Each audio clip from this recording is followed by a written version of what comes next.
अस्सलाम वालेकुम एवरीवन। उम्मीद है कि आप सब लोग खैर खैरियत से होंगे। सर आज हम एक और प्रिंसिपल ऑफ एथिक्स को कवर कर लेते हैं, क्योंकि कल हमने लास्ट क्लास में अपनी कोई 3 प्रिंसिपल ऑफ एथिक्स को कवर किया था, जिसके अंदर हमने कहा था सबसे पहले आपने इंटेग्रिटी से काम करना है।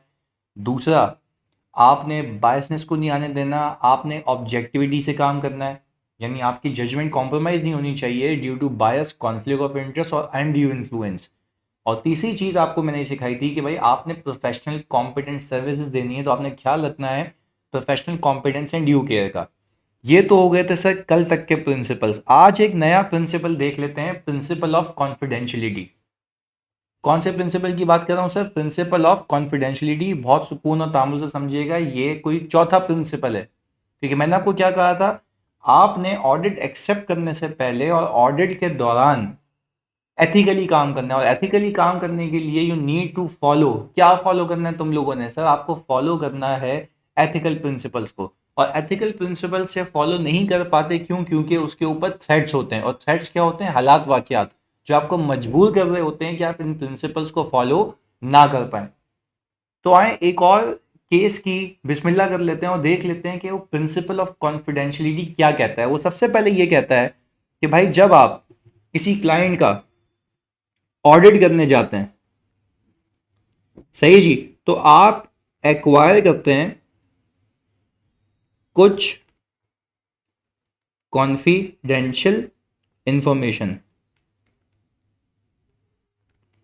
सर आप एक्वायर कर लेते हैं कुछ कॉन्फिडेंशियल इंफॉर्मेशन। अच्छा भाई, कॉन्फिडेंशियल इंफॉर्मेशन क्या है भाई? आप ये पता कर लेते हैं कि भाई ये एंटिटी बिजनेस कैसे करती है, ये एंटिटी बिजनेस कैसे करती है, इसके फ्यूचर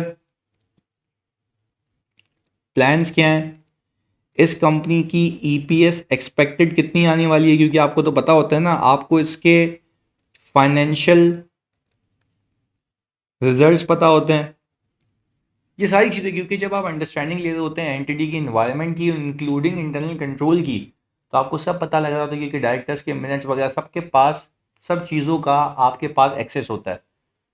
तो आपको नहीं लगता कि आप अपने इस ऑडिट रिलेशन की वजह से, अपने इस ऑडिट रिलेशन की वजह से कुछ कॉन्फिडेंशियल इंफॉर्मेशन को एक्वायर कर लेते हैं, कुछ कॉन्फिडेंशियल इंफॉर्मेशन को एक्वायर कर लेते हैं।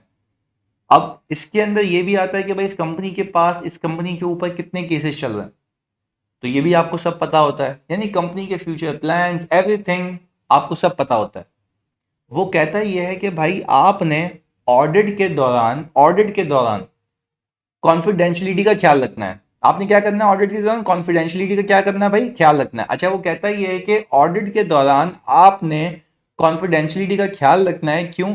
क्योंकि आपने अगर कोई information due to business relationship acquire की है, क्योंकि आप तो ऑडिटर हैं, तो वो कहता है you need to maintain and you need to respect the confidentiality of the information.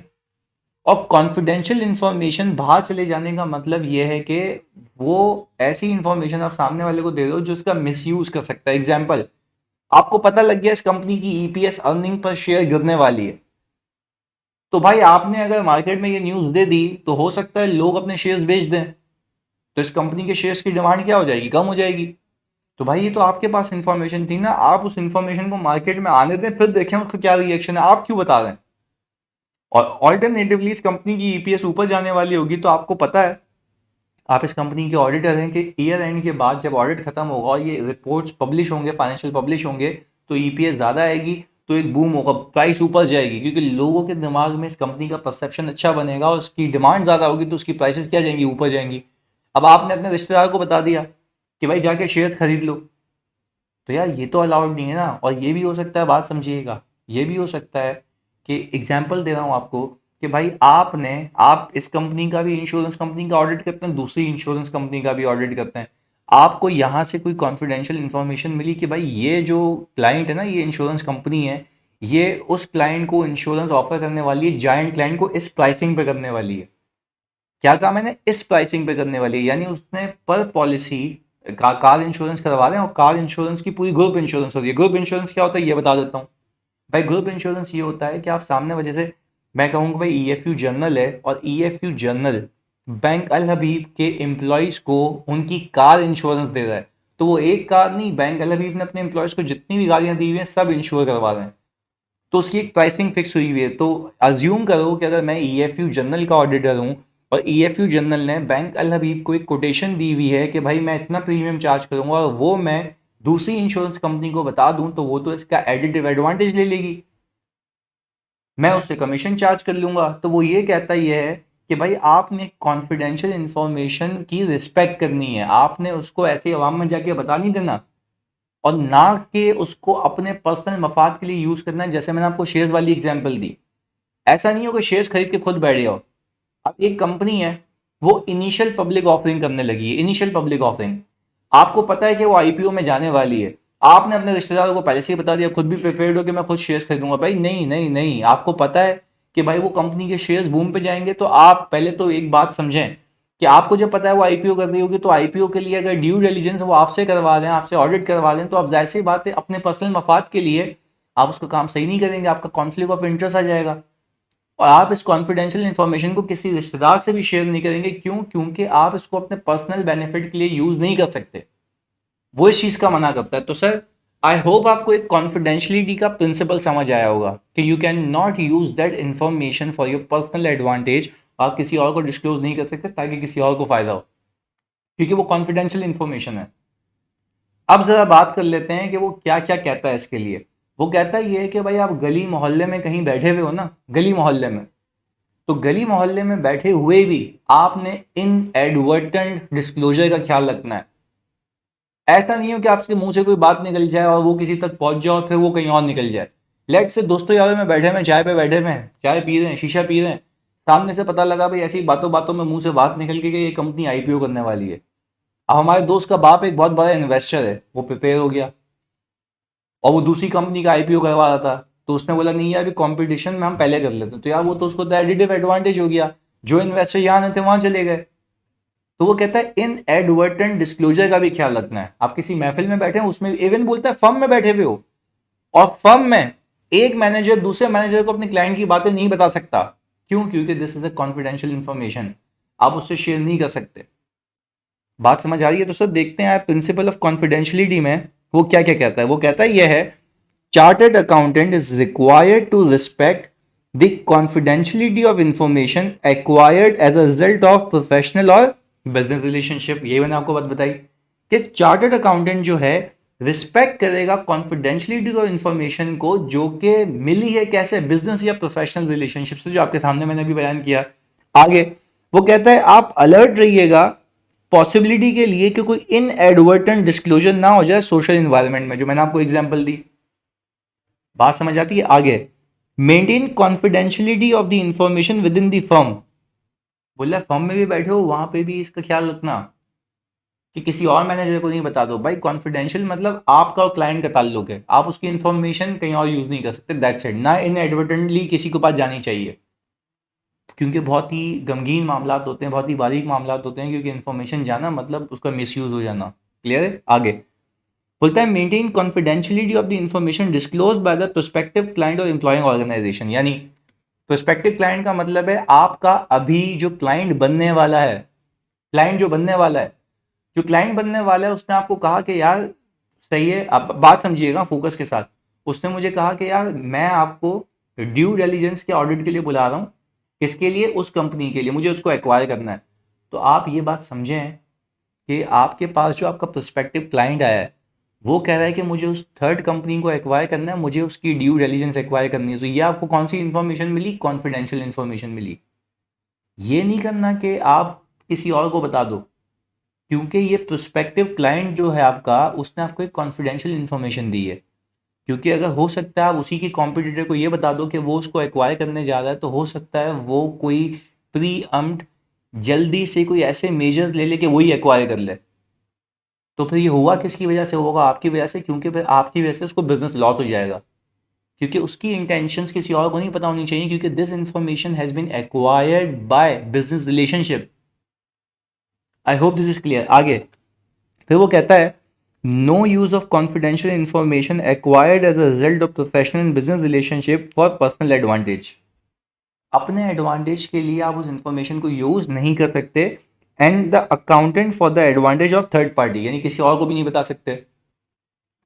I hope this is clear. आगे, not to use disclose any confidential information after that relationship has ended. अब ऐसा नहीं करना, बात समझिएगा, scenario बना के देगा, बोलेगा भाई आपने इस कंपनी का ऑडिट किया, आपको ये इन्फॉर्मेशन मिली थी, अब आपसे लोग पूछ रहे हैं बताने यार क्या क्या था, इसका फॉर्मूला क्या है, ये कंपनी कैसे प्राइसिंग करती है, तो क्या आप बता सकते हो? नहीं।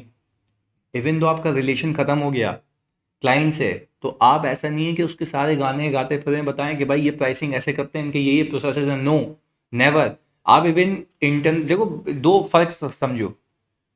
आप एक क्लाइंट का एक्सपीरियंस, ये बड़ी अहम बात है, ये बड़ी अहम बात है, सवाल आज तक बना नहीं है, बन सकता है। वो आपको बोलेगा कि आपके पास एक नया क्लाइंट आया, इंश्योरेंस कंपनी आई है, आप दूसरा इंश्योरेंस क्लाइंट करते रहे हो, तो क्या आप उसका ऑडिट कर सकते हो? यस, मैं उसका ऑडिट कर सकता हूं, मैं उसका ऑडिट कर सकता हूं, मैं अपने प्रायर एक्सपीरियंस को यूज कर सकता हूं, पर यह नहीं है कि मैं उसको बताऊंगा कि मैंने वहां वहां क्या क्या चीजें देखी हुई हैं।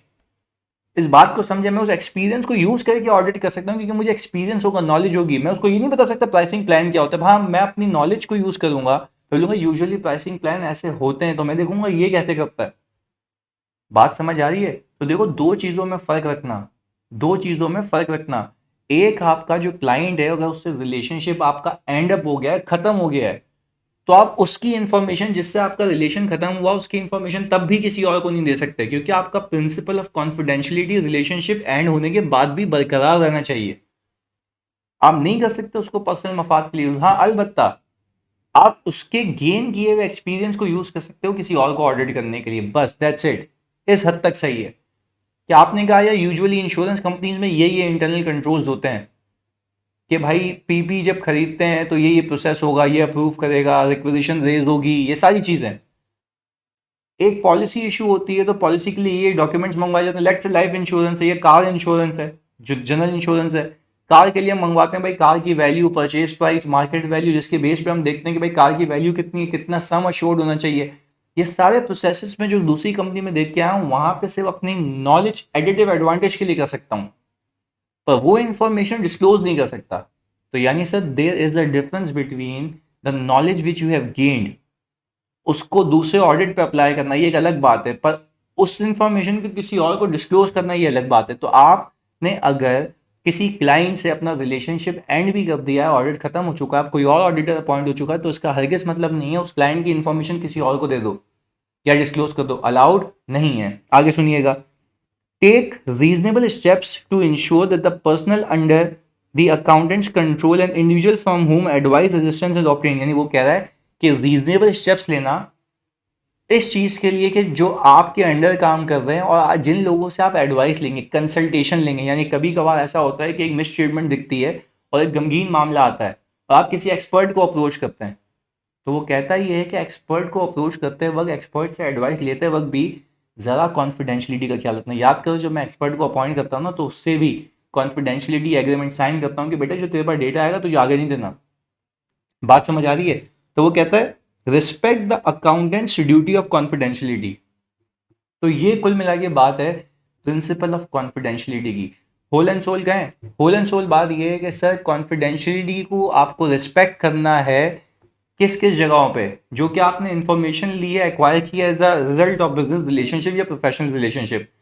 आप कॉन्फिडेंशियलिटी का ख्याल सोशल एनवायरनमेंट में रखेंगे, विद इन दी फर्म रखेंगे, आपके नीचे जो लोग हैं उनको भी वो तो बोलेंगे कि भाई आपने कोई इनएडवर्टेंट डिस्क्लोजर नहीं करना। इवन दो आप किसी एक्सपर्ट को अपॉइंट कर रहे हैं, तब भी you need to make sure कि उससे कॉन्फिडेंशियलिटी का एग्रीमेंट क्या होना चाहिए, साइन होना चाहिए। इवन आपका रिलेशनशिप खत्म हो गया है उस क्लाइंट से, तब भी आप उसको इंफॉर्मेशन को, उसकी इंफॉर्मेशन को किसी और को डिस्क्लोज नहीं कर सकते। और सर दूसरी बात कि अगर मैं ये आपको कहूं, जैसे यहां पे लिखा हुआ था कि भाई अगर आपकी कोई इंफॉर्मेशन आपको मिली है एज अ बिजनेस और प्रोफेशनल रिलेशनशिप, आप उसको पर्सनल एडवांटेज के लिए भी यूज नहीं कर सकते। तो ये सारे सिनेरियोज हैं, ये सारे सिनेरियोज हैं जो आपने ख्याल रखना। और इवन ये भी बताया मैंने आपको कि प्रोस्पेक्टिव क्लाइंट, अभी क्लाइंट आया भी नहीं है, उसकी कोई इंफॉर्मेशन आपके पास आ गई है जो उसने खुद बताई है, तब भी आप उसको अपने पर्सनल मफाद के लिए यूज नहीं कर सकते और किसी और को डिस्क्लोज नहीं कर सकते। बात क्लियर है? अब सर ये तो बात हो गई प्रिंसिपल ऑफ कॉन्फिडेंशियलिटी की। अगली क्लास में मैं आपको ये सिखा दूंगा कि कब ऐसे हालात वाक़यात होंगे जिसमें मुझे कॉन्फिडेंशियल इंफॉर्मेशन को डिस्क्लोज करना अलाउड है, तो वो इसकी एक्सेप्शन होंगी। बस अब वो मिलते हैं अगली क्लास में। अल्लाह हाफिज़।